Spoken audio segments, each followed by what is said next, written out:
Dear students, let us continue our learning on the course Automata Theory and Computability. So this is the first session of the module 5. The topics covered under this sessions are applications, appendix G.1, that is defining syntax of the programming language. That is defining the syntax of the modern programming languages. Myself, Dr. Suresha D from the Department of Computer Science and Engineering of Canara Engineering College, Bantwal, Mangaluru. So till now we learned the various constructs in the programming languages. That is, we learned the writing the regular expressions. Then we learned to write the context-free grammars. How they are applicable in the current programming languages.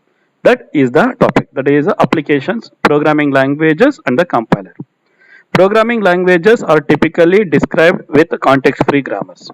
Regular expression matcher are built into many modern programming environment. Finite state automation diagrams enable visual programming. Let us take the architecture of the compiler. If we go with the compiler is it looks like a single block, so which will take the input will be an high level language program. So let us take the program as the C program, let us take. So input is the C program, but the output of the compiler will be an error free and it is an object program language. So object program language is nothing but the assembly level language program which will be written in the its own language, that is the what we call the machine language, it will be written over there. So to say that it is the machine level program. Input will be in C program and output will be in a machine level program, so which will be written by using the various constructs that we will learn later. But the input while doing this translation, so when we look compiler from the outside world, it looks like a single box. But when we open up that box of the compiler, so if we take this as the compiler, if we open up the box of the compiler, there are many things which are built into it. The first thing, so if you open up the compiler, the first thing which was built in the compiler will be an lexical analysis. It is the lexical analysis. And the next will be your syntax analysis. Then the rest of the components you will see it in the next sessions. So let us go in the detail about these two phases. The first phase of the compiler will be an lexical analysis and the second phase of the compiler will be the syntax analysis. So in the lexical analysis, what happens is whatever the input we are going to give. So if I give my input as int a comma b comma c. So if this is my declarative statement, let us assume. So now this statement is divided into the smallest recognizable unit of the program. What is the smallest recognizable unit of the program? We call them as the tokens. So this will be divided into the small tokens over there. So now what are all the tokens which are present? The first token is int. So what int is? Int is a keyword, that too in specific, it is a data type. Then next is an a. So what a is? A is the name of the variable. We may call it as a operand, name of the variable, or we can call it as an identifier. Then next, comma. Comma is a separator which is used over there. Then next, b. Again, it is the name of the variable. We can also call it as an identifier. Again, comma is there. Then next, it is the c. C is a variable or the identifier. Then semicolon, it is the delimiter over there. So these components, the divided components, are the output of this space. That is your lexical analyzer. The lexical analyzer will read the input program, the whole program it is going to read. And it is going to divide that program into the smallest tokens, smallest unit of the program.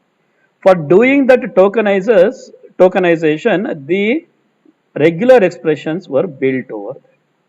The regular expressions what we learned in the second module, so they are built into the lexical analyzer. Suppose I want to recognize an identifier. So if we go for recognizing the identifier, how the identifier will be if I go for recognizing the identifier. What are the rules for the identifier? The first character can be an alphabet, it can be in a lowercase alphabet, or it can be an uppercase alphabet, or it can be an underscore. So any one among them, followed by, then it should be followed by, again it is the lowercase alphabet, again it may be the lowercase alphabet, that is a small a to small z, or it may be an uppercase alphabet, or it may be an underscore, or it may be an 0 to 9, that is it may be a digit, and they can appear any number of times. So now this is the token description what we have written. So now this token description is nothing but your regular expressions. So where these regular expressions are built into, they are built into the first phase of the compiler, that is your lexical analysis. And all the programming languages should involve the lexical analyzer, the first part. It can be a C program, or it can be a C++ program, it can be a Java program, or it may be a C# program. All the programs, all the programming languages, when they design the compiler for them, they involve the lexical analyzer. It will be used for this development in the first phase over there. The next level of the compiler will be the syntax analysis. So now what is the syntax analysis? So if I go with the statement, suppose the statement can be a declarative statement. So now how the statement should be? Statement, first I need to have a data type.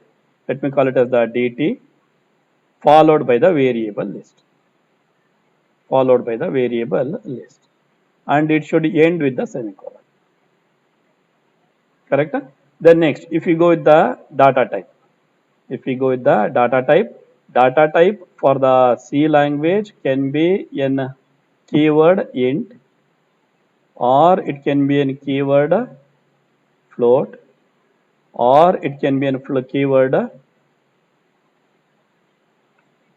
or it can be in keyword double, or it can be in keyword character, or it can be a character. Then next, if we go with the variable list, if I go with the variable list, it can be in a single identifier, or it can have a list of identifiers separated by the comma, then again the variable list.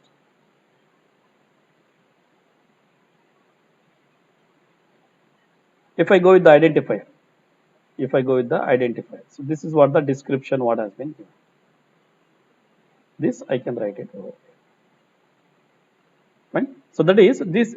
So now what we call these things as, these things, if you remember, we learned in your third module, they are nothing but your context-free grammars. They are nothing but your context-free grammars that will be built into the syntax analysis phase. Syntax means we are checking for the arrangement of the tokens, whether they are following some order or not. If they are not following the order, you have to give the error message has to be risen over. That is, these regular expressions what we learnt earlier and the context-free grammars what we have learnt earlier, these are the basic entities for any programming languages. It can be in a Java language, or it can be in a any other language. It can be in C language, or it can be in C# language, it can be in any language. But we should go for the programming. We should have all the programming languages should have these two concepts. All the programming languages will have these two components. What are the components? It will be in the regular expression, which is used in the lexical analysis phase, and the context-free grammars, which are used in the syntax analysis phase. So these are the two things what we have learned. But how they are used in the different languages, the syntax varies over there. The syntax varies. That will be the discussion of the current video, that is programming languages and the compiler. That is defining the syntax of the programming languages. Right? So now, most programming languages are context free. There are some properties such as type constraints that cannot usually be described within the context free framework. But context-free grammars provide a basis for defining the most of the syntax of programming languages. Some of the things which cannot be described are, let me take an example of a C language. In the C language, I need to declare a variable first, int a. Then I should use the variable a equal to 2. If this statement is not there, then this will give the error, undefined symbol. Such constraints cannot be handled with the context-free framework. For that, we go the next level of the compiler, that is your semantic analysis phase. Fine. But most of the things can be decided within by using the context-free grammars. That is, context-free grammars provide a basis for defining the most of the syntax of the programming languages. The one which we miss over here, that will be handled in the other phases of the compiler, which we are going to learn in the next coming semesters. Fine. So now till now we have seen only the lexical analysis phase and the syntax analysis. That will be handled with the next phase, that is called as a semantic analysis, where the meaning for the expressions will be identified. So that is the next thing what we are going to learn in the coming semesters. So now let us continue using the your regular expressions and the grammars in the various programming languages. The first context-free grammar which was standardized will be termed as the BNF, which is also called as Backus norm form, or we also term it as the Backus normal form. So which it was designed for the programming language Algol 60.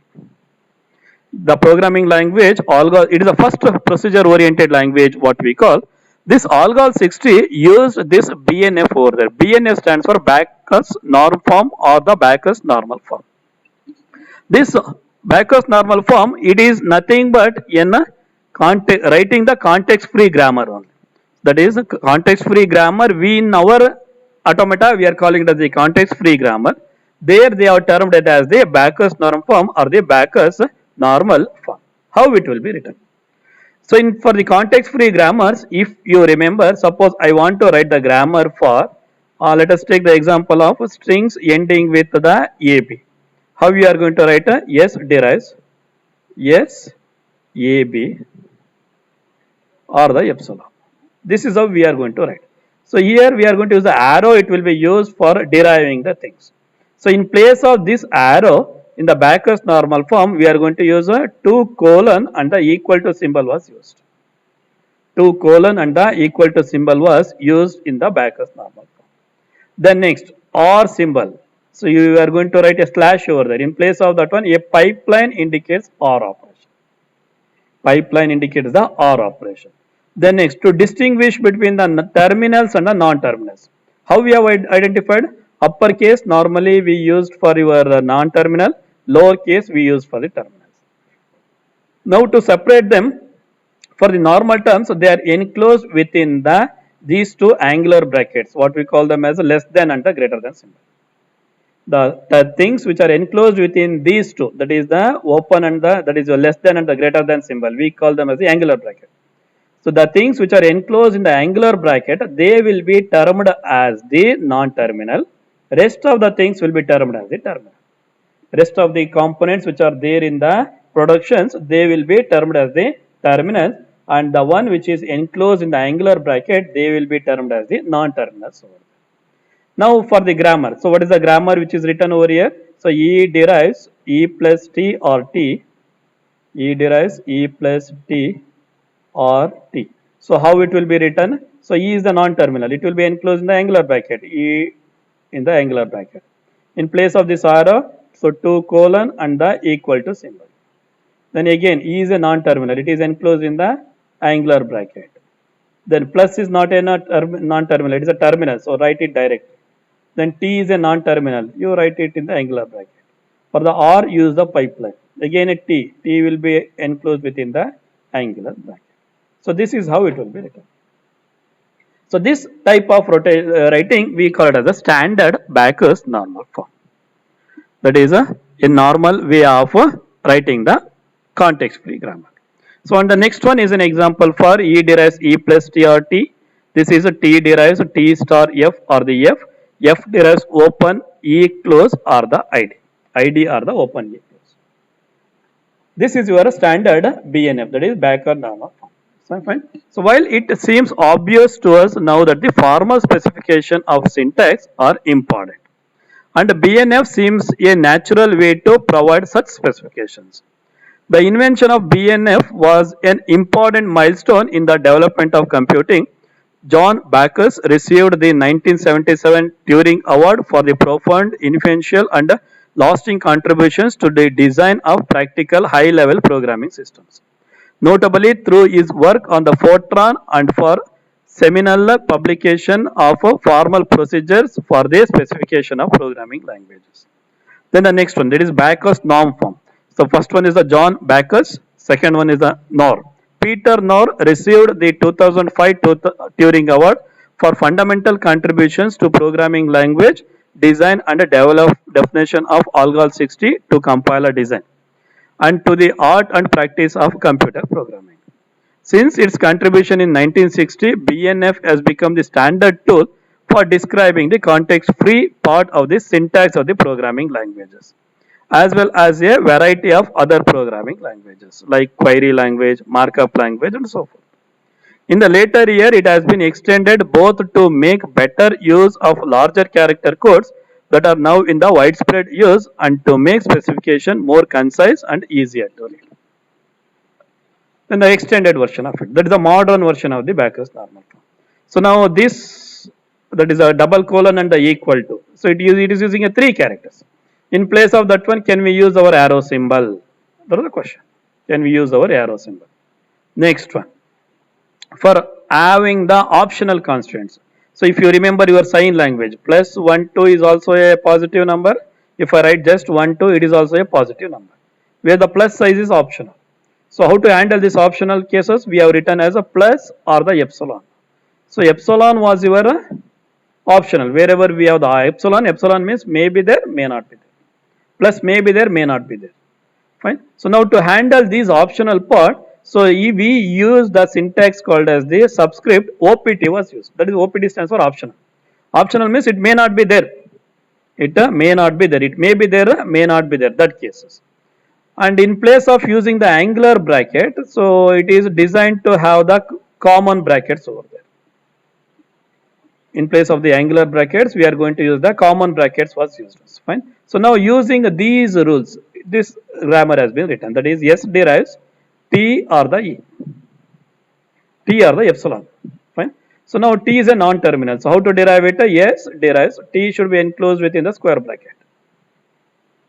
Then the optional part. So T is here is optional. T may be present, may not be present. To have that optional part, what we'll do in the subscript, we write it as the optional over there, OPT. So that stands for your epsilon cases. We can have the epsilon over there. So these features were added in the modern version of the BNF. The earlier versions used only 3 symbols. That is your double colon equal to for your arrow symbol and pipeline for the R symbol and angular brackets for your non-terminal. Now they are improvised and the double colon equal to is replaced with again arrow. Then next angular brackets are replaced with the square brackets over. And many may include many of the features of the regular expressions which are convenient for specifying those parts of the language syntax that do not require the full power of the context-free formulas. Right? That extended, fine. So that extended version of the BNF we call it as a eBNF. That is the extended BNF. That extended BNF will have this syntax. How we define the identifier? Identifier in the BNF. First will be a letter or letter followed by a alphanumeric sequence. What is the alphanumeric sequence? It can be an alphanumeric sequence or alphanumeric sequence can be repeated over there. What is alphanumeric? It may be a letter or it can be a digit. So this is our standard BNF notation. It is our standard BNF notation. Now this can be replaced with this format. It is similar to that of your regular expressions you can look. Identifier. What it will have? First it should be the letter. Then a letter or the digit star. What the star symbolizes? 0 or more occurrence. Any number of letters or the digit. But the first character should be a letter. First character should be a letter. Right? So this type of, it is a standard version of writing the BNF. The same BNF we are writing in the standard version. That version we call it as the extended BNF or the eBNF over there. That is, this is a simple example that illustrates the point. In any practical system, the parsing of tokens such as identifier is generally handled by the syntax analyzer, not the context free parser. Next, the other variation to the BNF is the railroad diagrams. Other variation of these grammars, what we have learned in the GNF backwards normal form, is the railroad diagrams. The context-free grammars fill reference books on every programming language that has been created since BNF was used to define the algol 60. Sometimes more modern definitions look superficially different from the BNF. Since other notations may have developed over the years, for the example is railroad diagrams. It also called as the syntax diagrams or the railway tracks, are the graphical renditions of the rules of the context-free grammars. What we have written in the BNF, the same BNF can be diagrammatically represented using the railroad diagrams, similar to that of your algorithms and the flowcharts. Algorithms we write explanation wise. Flowchart are the diagrammatic representation of the algorithms. Same way, these railroad diagrams, these we also call them as the syntax diagrams or the railway tracks, are the graphical renditions of the rules of the context-free grammars. Railroad diagrams have the same expressive power as does the BNF has, but they are sometimes easier to read. Let us look at the example of the switch statement. How the switch statement will be there in the C program? Switch is in a multiple, if you remember, it comes under your control statement, that to a branching statement. What is the syntax of the switch statement? First, we have the keyword called as a switch, followed by a common parenthesis. Inside the common parenthesis, you have your option. That option should be either it should be an integer or it should be a character. It should be an integer or the character. That conditions, I think you know that one. We can't have the floating point numbers for the option. Then next, I open the curly brace. Then I will close the curly brace. In between this one, I can have the case 1 colon. I will write the statements here. Then I can write the break here. So break is optional. In some most of the time, break may be present, may not be present. If you won't give the break, it will continue to the next case. That's it. Break is optional over there. It is not the mandatory part. But case you have to write. Then the next one will be the case 2. Next will be the case 2 colon. Then the set of statements. Again there will be a break. Then the last one will be a default case. Last will be the default case.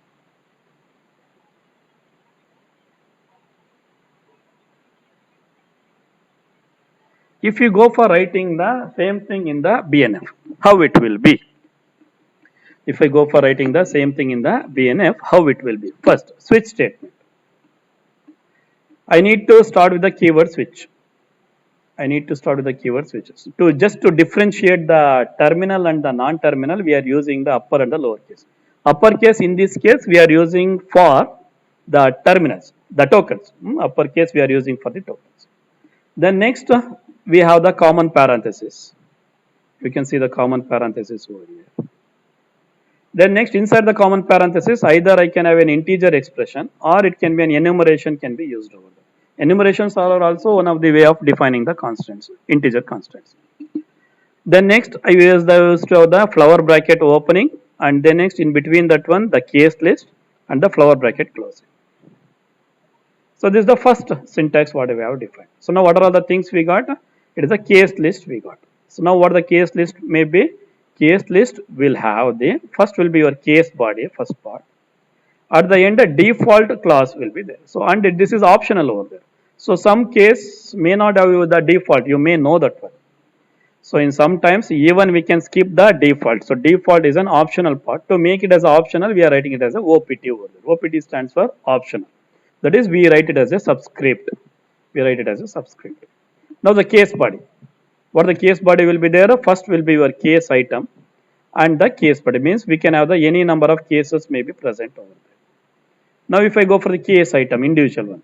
First I need to have a keyword called case, followed by a value, followed by a value, followed by a colon, followed by a colon. Then I should have the list of the statements. I should have the list of the statements. Then the break is optional. Then the break is optional over there. And then the default case.